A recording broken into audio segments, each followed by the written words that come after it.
கிறிஸ்துவுக்குள் பிரியமானவர்களே, மீண்டும் ஒரு விஷயமாக இந்த லெந்து நாட்களின் தியானத்திற்கு உங்களை வரவேற்றுக் கொள்கின்றேன். இந்த நாள் 26ஆம் நாளுக்குள்ள தியானத்திற்குள்ளாக நாம் போக இருக்கின்றோம். இந்த 25 நாட்கள் நாம் பழைய ஏற்பாட்டிலிருந்து நாம் நம்முடைய தியானங்களை கொண்டு சென்றோம். இந்த நாளிலிருந்து புதிய ஏற்பாட்டிலிருந்து குறிப்பாக இயேசு கிறிஸ்துடைய பிறப்பிலிருந்து அவருடைய பாடு மரணம், அவருடைய உயிர்த்தெழுதல் வரை அடுத்த 15 நாட்கள் நாம் தியானிக்க இருக்கின்றோம். குறிப்பாக இந்த நாள் இயேசு இந்த பூமியில் அவதரித்த நிகழ்வு குறித்து நாம் ஆழ்ந்து சிந்திக்க இருக்கின்றோம். ஒருவேளை மத்தேயு, மார்க், லூக்கா எடுத்திருந்த அவருடைய பிறப்பின் நற்செய்தி அந்த நெரட்டிவ் நமக்கு இருந்திருக்கும். ஆனால் யோவான் நற்செய்தி நூல் எடுத்ததுடைய மிக முக்கியமான நோக்கமே யோவான் எல்லாவற்றிலும் தனித்து சொல்லக்கூடிய ஒருவராக இருக்கின்றார். திருமறையுடைய ஒரு பின்னணியத்தை நம்ம பார்த்துட்டு இயேசுடைய பிறப்பின் நோக்கத்தை நாம் கொஞ்சம் ஆழ்ந்து சிந்திப்போம் என்றால் இந்த நாளுக்கு நீதி செய்கிறது போல இருக்கும் என்று யோசிக்கின்றேன். 4 நற்செய்தி நூல்கள் நமக்கு கொடுக்கப்பட்டிருக்கிறது: மத்தேயு, மார்க்கு, லூக்கா, யோவான். இதுல மிக பழமையான நற்செய்தி நூல் அப்படின்னு நம்ம பார்ப்போம் என்றால் மார்க்கு சுவிசேஷம் தான். ஏன்னா மார்க்கு சுவிசேஷம் தான் முதலாக எழுதப்பட்ட நற்செய்தி நூல். குறிப்பாக கியூ சோர்ஸ் அப்படின்னு சொல்லுவாங்க. அந்த கியூ சோர்ஸ் மூலமாக எழுத்து வடிவம் பெற்றது இந்த மார்க்கு நற்செய்தி நூல். பொதுவாக கிறிஸ்துவுக்கு பின் எழுதப்பட்ட 62 ஆண்டுகள், அதாவது கிறிஸ்துவுக்கு பின் 62 அந்த வருஷத்துல இந்த மார்க்கு நற்செய்தி நூல் எழுதப்பட்டிருக்கலாம் என்று சொல்லப்படுகிறது. இன்னும் சொல்ல போன வேண்டும் என்றால் ஏன் எழுதப்பட்டது அப்படின்றது ஒரு கேள்வி இருக்கிறது. இயேசுடைய வாழ்க்கை வரலாறு ஏன் எழுதணும்? ஆண்டவர் இந்த உலகத்தை விட்டு விண்ணுலகத்துக்கு செல்லும் போது இதோ சீக்கிரமாய் வருவேன் என்று தான் சொல்லிட்டு போனார்.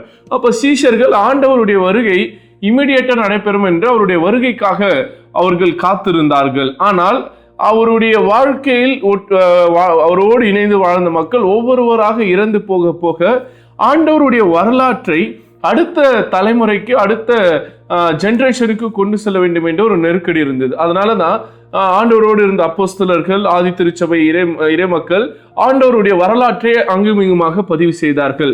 அப்படியாக மார்க் காஸ்பல் ஃபர்ஸ்ட் எழுதப்பட்டது. அதுக்கடுத்தது கிறிஸ்துவுக்கு பின் 80லிருந்து 90 வருடத்துக்குள்ளாக மத்தேயும் லூக்காவும் எழுதப்பட்டது என்று சொல்லப்படுகிறது. நிறைவாக எழுதப்பட்டது கிறிஸ்துவுக்கு பின் 90க்கு அப்புறம் பார்த்தீங்கன்னா ஜான் காஸ்பல், யோவான் நற்செய்தி நூல். இப்போ இந்த தியாலஜிக்கல் கம்யூனிட்டியில பார்க்கும்போது இந்த காஸ்பலை 2 பிரிவாக பிரிப்பாங்க. மத்தேயு, மார்க், லூக்கா சமநோக்கு நற்செய்தி அப்படின்னு சொல்லுவாங்க. அதாவது இதுல 3மே பார்த்தீங்கன்னா அதுல இருக்கக்கூடிய இன்சிடென்ட்ஸ், அதுல இருக்கக்கூடிய நெரட்டிவ்ஸ் எல்லாம் பார்த்தீங்கன்னா ஒன்று போலவே இருக்கும். அதனால இது பேர் சமநோக்கு நற்செய்தி நூல் என்று சொல்வது அது உண்டு. இங்கிலீஷ்ல இதுக்கு பேரு சினாப்டிக் காஸ்பல் என்று சொல்லுவார்கள். ஆனால் ஜான் மட்டும் இந்த 3 நற்செய்தி நூல்ல இருந்து தனித்து நிற்பாருங்க. அதுல பாத்தீங்கன்னா அந்த இயேசுடைய குழந்தை நிகழ்வுகள் இருக்காது. இன்னும் இந்த 3 நற்செய்தி நூல்ல இருக்கக்கூடிய சில நிகழ்வுகள் ஜான்ல இருக்காது. ஆனால் இதுல இல்லாத நிறைய நிகழ்வுகள் ஜான்ஸ் காஸ்பல்ல இருக்கும். குறிப்பா உதாரணத்துக்கு சொல்ல வேண்டும் என்றால் இயேசு சொன்ன 7 நானே என்கின்ற திருமொழி, அதாவது ஐ எம் சேயிங் இருக்கு பாத்தீங்களா, அது ஜான்ல மட்டும்தான் இருக்கும். அதே போல ஜீசஸ் உடைய அந்த ப்ரீஸ்லி பிரேயர் பாத்தீங்கன்னா ஜான் காஸ்பல்ல தான் இருக்கும். இப்படியாக மற்ற நற்செய்தி நூல்களை காட்டிலும் ஜான் கொஞ்சம் எல்லாற்றிலும் தனித்து நிற்கிறார். காரணம் என்னவென்றால் இது கொஞ்சம் லேட்டர் பீரியட்ல எழுதப்பட்டது. அப்படி என்றால் அந்த கிறிஸ்தவ சமுதாயத்திற்கு என்ன தேவை இருந்ததோ, என்ன காரியத்தை அவங்க அட்ரஸ் பண்ணணும்னு யோசித்திருந்தார்களோ அதை குறித்து ஜான் காஸ்பல்ல நிறைய காரியங்களை உள்ள கொண்டு வந்திருப்பாங்க இயேசுடைய வாழ்க்கையை பேஸ் பண்ணி. அப்படி பார்க்கும்போது மற்ற எல்லாமே பார்த்தீங்கன்னா ஜீசஸுடைய ஜீனியாலஜி, அவருடைய குழந்தை பிறப்புல இருந்து தொடங்கும் போது ஜான் மட்டுமே லோகோஸ் என சொல்லப்படுகின்ற அந்த வார்த்தையிலிருந்து அவர் தொடங்கியிருப்பார். அதாவது லோகோஸ் அப்படின்னாலே வேர்டுன்னு அர்த்தம். இப்போ இந்த லோகஸ் என்பது ஒரு பிலாசபிக்கலான ஒரு டேர்ம். ஏன்னா ஜான் காஸ்பல், அந்த ஜான் நற்செய்தியாளர் எழுதும் போது அவருடைய கண்டெம்பரரி யாருன்னு பார்த்தீங்கன்னா மிகப்பெரிய பிலாசபர்ஸ் இருக்கிறாங்க. பிளாட்டோ, அரிஸ்டாட்டில் போன்ற கண்டெம்பரரிஸ் இருக்கிறாங்க. அந்த காலகட்டத்தில் ரோம்ல இந்த பிலாசபின்றது ரொம்ப அதிகமாக இருக்கிறது. தத்துவம் என்பது மக்கள் தத்துவத்தை தேட ஆரம்பிச்சிட்டாங்க, ஞானத்தை தேட ஆரம்பிச்சிருக்கிறாங்க. அப்படிப்பட்ட காலகட்டத்தில் அதாவது ஒரு அறிவு அதிகமாக இருக்கக்கூடிய ஒரு கம்யூனிட்டிக்கு இந்த காஸ்பல் எழுதும் போது அவங்க அண்டர்ஸ்டாண்ட் பண்ணும் வகையில் கொஞ்சம் ஹைலி தியாலஜிக்கல், ஹைலி பிலாசபிக்கலான டேர்ம்ஸை வந்து ஜான்ஸ் காஸ்பல்ல உள்ள கொண்டு வந்திருப்பாங்க. அதில் மிக முக்கியமான ஸ்டார்டிங் பாயிண்டே பார்த்தீங்கன்னா இந்த லோகோஸ் அப்படின் போது ஆதியிலே வார்த்தை இருந்தது. அப்போ இந்த உலகம் எதனாலே படைக்கப்பட்டது அப்படின்னு யோவான் தொடங்குறார் அப்படின்னு பார்த்தோன்னா வேர்டு தான். இந்த வேர்டு யாருடைய வேர்டுனா கர்த்தருடைய வார்த்தை. ஆதியிலே வார்த்தை இருந்தது, அந்த வார்த்தை தேவனிடத்தில் இருந்தது, அந்த வார்த்தை தேவனாக இருந்தது அப்படின்னு சொல்லும் போது, so the entire Cosmos, entire universe, இந்த ஒட்டுமொத்த பிரபஞ்சமே கடவுளின் வார்த்தையினால் படைக்கப்பட்டது என்பதை ரொம்ப சிம்பிளாக, ரொம்ப அழகாக, ஒரு பிலாசபிக்கலாக ஜான் காஸ்பல் கொண்டு வரார் உள்ள அந்த நற்செய்தியாளர். அடுத்தது நம்ம பார்க்கும்போது எப்படி அந்த வார்த்தை மாம்சமாக மாறுகிறது அப்படின்றத வந்து இந்த 14ஆம் வசனம் நமக்கு ரொம்ப கிளியரா விளக்குகிறது. அதை நான் உங்களுக்காக வாசிக்கின்றேன். அந்த வார்த்தை மாம்சமாகி கிருபையினாலும் சத்தியத்தினாலும் நிறைந்தவராய் நமக்குள் வாசம் பண்ணினார். அவருடைய மகிமையை கண்டும் அது பிதாவுக்கு ஒரே பேரானவருடைய மகிமைக்கு ஏற்ற மகிமையாகவே இருந்தது. இந்த ஒரு வசனம் போதும் இந்த ஒட்டுமொத்த நோக்கத்தையும் நமக்கு கற்றுக் கொடுக்கிறது. ஏன் ஜீசஸ் இந்த உலகத்துல மனுஷனாக வரணும் அப்படின்றது. ஸோ ஒரு 3 குறிப்புகளுக்காக இந்த பகுதியை நான் உங்களிடத்துல விளக்க ஆசைப்படுகின்றேன். முதலாவது இந்த தியாலஜி ஆஃப் இன்கார்னேஷன். இன்கார்னேஷன் அப்படின்னா தமிழ்ல வந்து நல்ல அழகான ஒரு தமிழ் வார்த்தை, மனு உருவெடுத்தல். அதாவது கடவுள் மனிதனாக மாறுகின்ற அந்த செயல்பாட்டுக்கு பேரு தான் இன்கார்னேஷன். நிறைய ரிலீஜன் நமக்கு தெரியும், மற்ற சமயங்கள் எல்லாம் நம்ம பார்த்துருக்கின்றோம். கடவுள் வந்து உருவத்தை எடுத்தாங்கன்னு இருக்கும், பன்னி உருவத்தை, பாம்பு உருவத்தை அப்படின்றது. உருவம் எடுக்கிறது வேற, மனு உருவம் எடுக்கிறது வேற. உருவம் எடுக்கிறதுனா கடவுளா இருப்பாரு, அந்த டைம் மட்டும் ஒரு அனிமலா மாறிட்டு திருப்பி come backs to the god அப்படின்ற மாதிரி ஒரு பொசிஷனுக்கு வந்துடுறாரு ஒரு கொஞ்ச நேரத்துக்கு அப்படின்றது. ஆனா இந்த மனு உருவெடுத்தல் இன்கார்னேஷன்றது கம்ப்ளீட்லி டிஃப்ரெண்ட். இந்த மாதிரி வேற எந்த சமயத்திலும் நம்ம பார்க்கறதுக்கு வாய்ப்பே கிடையாது. ஏன் அப்படி சொல்ல வரேன்னு பார்த்தீங்கன்னா, இயேசுடைய பிறப்பு என்பது இப்போ நான் கேட்குற ஒரு கேள்வி, இயேசு இந்த பூமியில் வாழ்ந்த பொழுது 33 வருஷம் வாழ்ந்தார் அப்படின்ற போது அவர் மனுஷனா வாழ்ந்தாரா தெய்வமா வாழ்ந்தாரா அப்படின்னு கேட்டோன்னா, உண்மையிலே எல்லாரும் சொல்றது என்னன்னா அவர் மனிதனாக தான் வாழ்ந்தார். அதுதான் உண்மை. ஏன் அப்படின்னா அவர் கடவுள் தான், ஆனால் பூமியில் அவர் யாரா இருந்தார்னா மனிதனா தான் இருந்தார். ஒருவேளை இல்லை அவர் மனிதனா இல்லை கடவுளாக தான் இருந்தார்னா அப்போ நம்ம அந்த கிராஸையும் அந்த ரிசரக்ஷனை நம்ம வந்து கொச்சைப்படுத்துறோம்னு அர்த்தம். ஏன்னா கடவுளுக்கு வலிக்க முடியாது, கடவுளை யாரும் வந்து துன்பப்படுத்த முடியாது. அப்ப இந்த பூமியில் அவர் வாழ்ந்தபோது அவர் முழு மனிதனாக வாழ்ந்தார். அப்ப அவர் கூட தெய்வத்தன்மை இல்லையா? இருந்தது, தெய்வத்தன்மை இருந்தது. ஆனால் அவர் தெய்வமாக இல்லை, மனிதனாக இருந்தார். அதனால்தான் இந்த 2 டைட்டில் ரொம்ப முக்கியமானது. சன் ஆஃப் காட்னு ஒரு பக்கம் சொல்லுவாங்க, இன்னொரு பக்கம் சன் ஆஃப் மேன். அதாவது தேவகுமாரன், மனுஷகுமாரன். இயேசு தேவகுமாரனாக இருந்தவர், இந்த பூமியில் மனுஷகுமாரனாக, சன் ஆஃப் மேனாக அவர் வாழ்ந்தார் என்பதுதான் ரொம்ப முக்கியமான ஒரு உண்மையாக இருக்கிறது. ரைட், எதுக்காக அவர் வந்து இந்த பூமியில் அவதரித்தார் அப்படின்றத கேள்வி கேட்போம் என்றால், இந்த இஸ்ரவேலுடைய வாழ்க்கையில இருந்தா நம்ம புரிந்து கொள்ள முடியும். இஸ்ரவேல் மக்கள் கடவுளுக்கு எதிராக நிறைய பாவங்களையும் தவறுகளையும் செய்யும் போது அவங்க என்ன பண்ண ஆரம்பிச்சாங்கன்னா, அதுக்காக பாவ நிவாரண பலியை கொடுக்க ஆரம்பிச்சாங்க. அதாவது என்னன்னா, நான் ஒரு தவறு செய்துட்டேன், அந்த தவறுக்கு எனக்கு தண்டனை வரணும், ஆனால் அந்த தண்டனையை நான் வேறு ஒரு மிருகத்தின் மீதோ இல்லை ஒரு பலியின் மீதோ செலுத்தி என்னுடைய தண்டனையை அது மேல நான் செலுத்திடுவேன், அது மேல கடத்திட்டேன்னா அது எனக்காக பலியாக மாறும் என்பதுதான் அந்த கான்செப்டாக இருக்கின்றது. ஆனால் இந்த பழைய ஏற்பாட்டு கான்செப்டை வந்து ஆண்டவர் மாற்றுகின்றார். ஏன்னா இப்ப அப்படி பலி கொடுத்துட்டா என் பாவம் போயிடும்னா, இவங்க வந்து சரி பாவம் செய்யாம இருக்கிறாங்கன்னு பார்த்தா இல்ல, தொடர்ந்து பாவங்கள் செய்து கொண்டே இருக்கிறாங்க. அப்ப அவங்களுடைய அக்கிரமங்கள் அதிகமாயிட்டே இருக்கிறது, இன்னொரு பக்கம் பலிகளும் அதிகமாயிட்டே இருக்கிறது. அப்ப அந்த பாவத்திலிருந்து அவன் தப்பிக்கிறானா கேட்டீங்கன்னா, அந்த பாவத்திலிருந்து வெளிப்படுகிறானா இல்ல. அப்ப ஆண்டவருடைய ஒரு இது என்னன்னா, பாவ நிவாரண பலிக்கு வந்து பதிலாக அவர் என்ன சொல்றாரு, ஒரே பலி போதும்.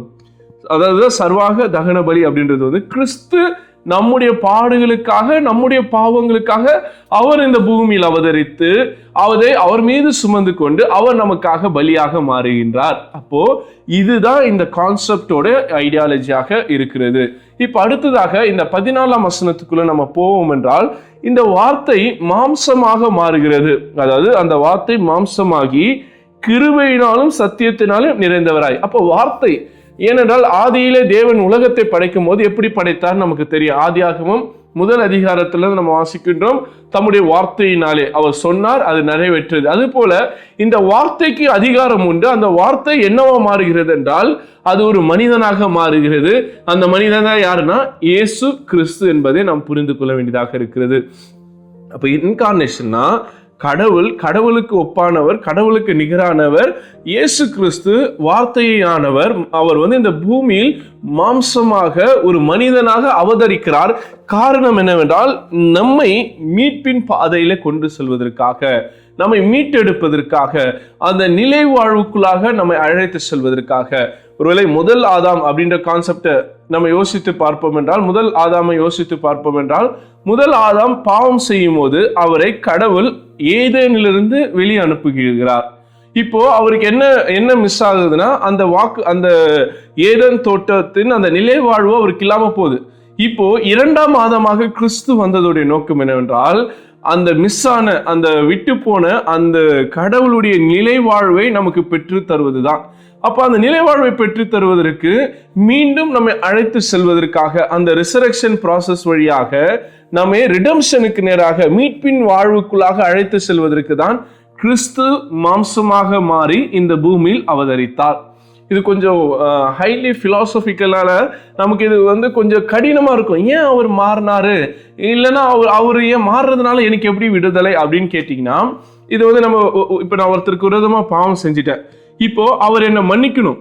அவர் என்னை மன்னிச்சாதான் என் பாவம் எனக்கு மன்னிக்கப்படும், சரிங்களா? இப்ப நான் மன்னிப்பு கேட்கிறேன், அவர் என்னை மன்னிக்கலைன்னா அந்த இடத்துல கிறிஸ்து அவருடைய இடத்துல இருந்து நம்மை மன்னிக்கிறவராக இருக்கிறார். அதுதான் இந்த ப்ராசஸ் உடைய ரூலாக இருக்கிறது, இதோடைய ஐடியாவாக இருக்கிறது. அப்போ என்னுடைய பாவங்களுக்காக கிறிஸ்து அந்த இடத்துல இருந்து எனக்கு மன்னிப்பை வழங்குவதற்காக அவர் சாபமானார் என்பதுதான் இந்த சிலுவையுடைய அழகான ஒரு கோட்பாடு என்பதை நாம் புரிந்து கொள்ள வேண்டியதாக இருக்கிறது. இப்போ இதுக்கு அடுத்தது 2 கான்செப்டா அந்த 14ஆம் வசனத்துல நமக்கு கற்றுத்தருகிறது.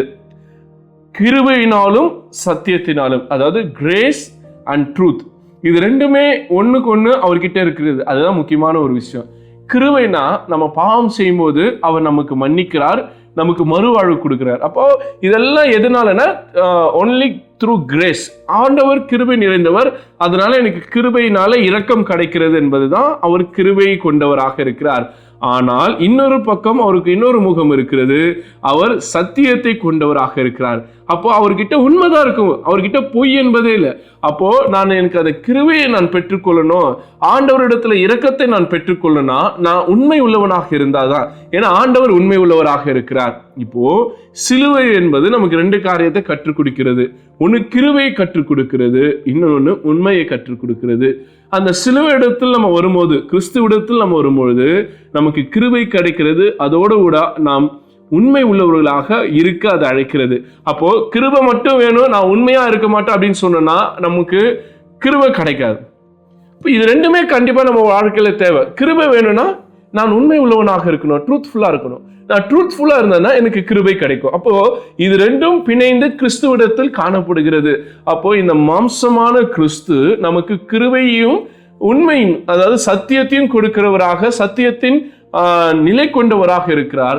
நமக்கு கிருபை வேண்டும் என்றால் நாம் சத்தியம் உள்ளவர்களாக இருக்க வேண்டும் என்பதை அது கற்றுத்தருகிறது. இப்போ அடுத்த ஒரு உண்மையை இந்த ஜான் காஸ்பல் நமக்கு கற்றுத்தருகிறது. என்னன்னா, அவர் அந்த வார்த்தை மாம்சமாகி கிருபையினாலும் சத்தியத்தினாலும் நிறைந்தவராய் நமக்குள்ளே வாசம் பண்ணினார். இதுதான் நான் சொல்ல வந்த 3வது குறிப்பு. என்ன அப்படின்னா, he dwelt among us அப்படின்னு சொல்லப்படுகிறது. dwelt among us அப்படின்னா, இந்த dwelt அப்படின்ற வார்த்தைக்கு கிரேக்கத்துல ஒரு என்ன டெக்னிக்கலா ஒரு மீனிங் கொடுக்குறாங்கன்னா, கூடாரம் போட்டு தங்குகிறார், டேபர்னாக்கல் அப்படின்னு சொல்றாங்க டுவெல்ட்ன்ற வார்த்தைக்கு.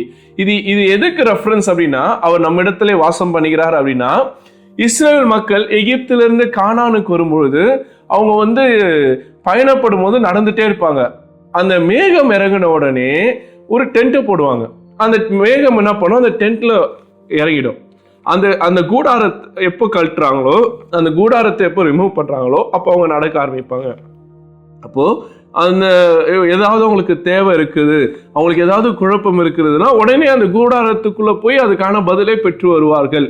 இது போலதான் இயேசு நம்மிடத்தில் அவர் தங்கியிருக்கிறார், அவர் நமக்குள்ளே வாசம் பண்ணுகிறார் என்கின்ற ஒரு உண்மையை இந்த பகுதி நமக்கு கற்றுக் கொடுக்கிறது. அப்படின்னா அர்த்தம்னா, இன்னைக்கு நம்முடைய வாழ்க்கையில் என்ன தேவைகள், என்ன எதிர்பார்ப்புகள் என்ன இருந்தாலும் அவர் நம்மத்திலே வாசம் பண்ணி கொண்டிருக்கிறார். நமக்கு கிருபையும் சத்தியத்தையும் அளிக்கிறவராக, நம்முடன் வாழ்வதற்காக, நம்மோடு பயணிப்பதற்காக தான். அதான் சொல்வாரு பழைய யாத்திராகமத்துல, என் சமூகம் உனக்கு முன்பாக செல்லும் அப்படின்றது. அப்படின்னு அர்த்தம்னா, ஆண்டவர் நம்மோடு பயணிக்கிறவராக இருக்கிறார். இந்த ரிடம்ஷன் ப்ராசஸ்ல, இந்த மீட்பின் திட்டத்துல நீங்களும் நானும் தனியா பயணிக்கல, ஆண்டவரும் நம்மோடு பயணிக்கிறார். அதனாலதான் ஒவ்வொரு நாளும் நம்ம தவறும் பொழுதும், ஒவ்வொரு நாளும் நாம் பாவம் செய்யும் போது ஆண்டவர் நம்மோடு இருந்து நமக்கு கிருபை அளித்து நம்முடைய பாவத்தை கடிந்து உணர்த்தி நம்மை மீட்பின் வழியில நடத்துவதற்காக அவர் வழியிலே நம்மை வழிகாட்டியாக நமக்கு தூய ஆவியானவரை தந்திருக்கிறார் என்பதை நாம் புரிந்து கொள்ள வேண்டியதாக இருக்கிறது. அப்ப அந்த டுவெல்ட்ன்ற வார்த்தை ரொம்ப முக்கியமானது. அவர் நம்மிடத்தில் வாசம் பண்ணுகின்ற தேவனாக இருக்கிறார். ஏன் அவர் வந்தார் அப்படின்னும் போது பார்த்தோம் என்றால், அவருடைய மகிமையை காண்டோம். அது பிதாவுக்கு ஒரே பேரனுடைய மகிமையும் ஏற்ற மகிமையாகவே இருந்தது என்பது வழியாக நாம் புரிந்து கொள்ளுன்னா, கிறிஸ்து அந்த மகிமையை எப்படிப்பட்ட மகிமையை அவர் கொண்டுள்ளார் என்றால், பிதாவின் மகிமையை கொண்டுள்ளவராக இருக்கிறார். ஆனாலும் நம்மிடத்தில் வாசம் செய்வதற்காக அவர் இந்த பூமியில் அவதரித்தார் என்கின்ற உண்மையை இந்த 14ஆம் வசனம் சொல்லுகிறது. பிலிப்பியர் 2ஆம் அதிகாரத்துல நம்ம வாசி பார்ப்போம் என்றால், அவர் நமக்காக அடிமையின் ரூபத்தை எடுத்தார்னு சொல்றாங்க. அப்போ அவருக்கு அந்த குளோரி, அந்த மகிமை, அந்த மேன்மை இருந்த பொழுதிலும் இந்த மீட்பின் திட்டத்தை நம்மை சிலுவை பாடு வழியாக மீட்டெடுப்பதற்காக எல்லாவற்றையும் இயேசு உதறிவிட்டு நமக்காக இந்த பூமியில் அவதரித்தார் என்பதை நாம் புரிந்து கொள்ள வேண்டியதாக இருக்கிறது. அதாவது அவர் ஏன் நமக்குள்ளாக வந்தார் என்றால், நாம் உடைந்து போயிருக்கின்றோம், நாம் மீட்பை பெறுவதற்கு தகுதி இழந்து போயிருக்கின்றோம். அப்போ இப்படி இருக்கிற நம்மை மீட்பை பெறுவதற்கு தகுதிப்படுத்துவதாக மாற்றுவதற்காக கிறிஸ்து இந்த பூமியில் அவதரித்தார் என்கின்ற செய்தி ஆண்டவர் இன்னைக்கு நமக்கு கற்றுத் தருகின்றார். நிறைவாக நான் அதை நிறைவு செய்ய ஆசைப்படுகின்றேன். இன்றைக்கும் கிறிஸ்துவுடைய இந்த பாடு மரணத்தை சிந்தித்துக் கொண்டிருக்கிற இந்த நேரத்திலே, நான் கிறிஸ்துவை, மாம்சமான கிறிஸ்துவை என் வாழ்க்கையில ஏற்றிருக்கிறேன்னா, நான் கிருபை நிறைந்தவனும் சத்தியம் நிறைந்தவனுமாக வாழ வேண்டியதாக இருக்கிறது. அப்போ என்னுடைய டே டு டே ஆக்டிவிட்டிஸ் எதுவாக இருந்தாலும் நான் இதை ஃபாலோ பண்றானா, நான் உண்மை உள்ளவனாக இருக்கிறேனா, நான் சத்தியத்தின்படி நடக்கிறேனா, கிறிஸ்து எனக்காக இந்த பூமியில் அவதரித்தாரே அவருடைய நோக்கத்தை உணர்ந்தவனாக நான் செயல்படுகிறேனா அப்படின்னு யோசித்து பார்க்க வேண்டியதாக இருக்கிறது. இப்போ முந்தின ஆதாம் தவறு செய்த போது 2ஆம் ஆதாமாகிய கிறிஸ்து அதை மாற்றி அமைக்கின்றார். அப்போ நம்ம கிட்ட இருக்கிற பிரச்சனைகள், நம்ம கிட்ட இருக்கிற குறைபாடுகள், நம்ம கிட்ட இருக்கின்ற பாவங்கள் அவருக்கு தெரியும். அதுல இருந்து மீட்டெடுப்பதற்காக தான் நம்மை போல அவர் மாறி இந்த உலகத்துல பாவம் இல்லாமல் வாழ முடியும் என்பதை நமக்கு ஒரு முன் உதாரணமாக அவர் ஒரு செட் பண்ணியிருக்கிறார். இப்போ அவரை பின்பற்றுகின்ற நாம் கிறிஸ்துவை போல வாழ்வதற்காக அழைக்கப்பட்டிருக்கின்றோம். அடுத்ததாக ஒரு சின்ன இல்லஸ்ட்ரேஷனை சொல்லி நான் நிறைவு செய்ய ஆசைப்படுகின்றேன். ஒரு பில்டிங்ல ஒரு பெரிய ஃபயர் இருக்கு. இப்போ அங்க இருக்கிற மக்கள் எல்லாம் என்ன பண்ணிருப்பாங்க, எப்படியாவது தப்பித்து போனோம், வெளியே வரணும் அப்படின்னு தான் யோசித்து இருப்பாங்க. கீழே இருக்கிறவங்க என்ன பண்ணுவாங்க, இங்கேருந்தே அவங்களுக்கு இப்படி வாங்க அப்படி வாங்கன்னு சொல்லி இன்ஸ்ட்ரக்ஷன் சொல்லியிருப்பாங்க. ஆனால் கீழே இருக்கிறவங்க யாராவது உள்ள போய் இருக்கிறவங்களை காப்பாற்ற முயற்சி எடுப்பாங்களா? யாரும் எடுக்க மாட்டாங்க. ஆனால் இதே ஒரு ஃபயர் ட்ரக் வருதுன்னு எடுத்துக்கோங்க, இந்த தீயணைப்பு துறை வந்தாங்கன்னா கண்டிப்பாக அதில் இருக்கிறவங்க உள்ள போவாங்க. எவ்வளோ பெரிய நெருப்பாக இருந்தாலும், அவங்களுக்கு உயிருக்கு ஆபத்து இருந்தாலும் உள்ள போய் அங்கே இருக்கிற மக்களை மீட்டெடுத்து வருவார்கள். அது போலதான் கிறிஸ்து இந்த பூமியின் மனிதர்கள் பாவத்தில் விழுந்து மீட்பின் திட்டத்தை இழந்த போது அவர் பார்த்துட்டு வேடிக்கை பார்க்காதபடிக்கு அவர் மாம்சமாக மாறி இந்த பூமியில் அவதரித்து நம்மை மீட்க வந்திருக்கின்றார். இதன் வழியாக நாம் அந்த அழிவிலிருந்து தப்பித்து நிலை வாழ்வுக்கு நேராக நாம் செல்ல கர்த்தர் நமக்காக இந்த பூமியில் அவதரித்தார் என்பதை நாம் புரிந்து கொள்ள வேண்டியதாக இருக்கிறது. இதுதான் இயேசு கிறிஸ்துடைய பிறப்பின் நோக்கமாக, இந்த மனு உருவெடுத்தல், இன்கார்னேஷனுடைய ஃபண்டமெண்டல், அதாவது அடித்தளமாக, ஃபவுண்டேஷனாக இருக்கிறது என்பதை நாம் புரிந்து கொள்ள வேண்டியதாக இருக்கிறது. கர்த்தர் தாமே இந்த வார்த்தைகளை நமக்கு ஆசீர்வதித்து தருவாராக.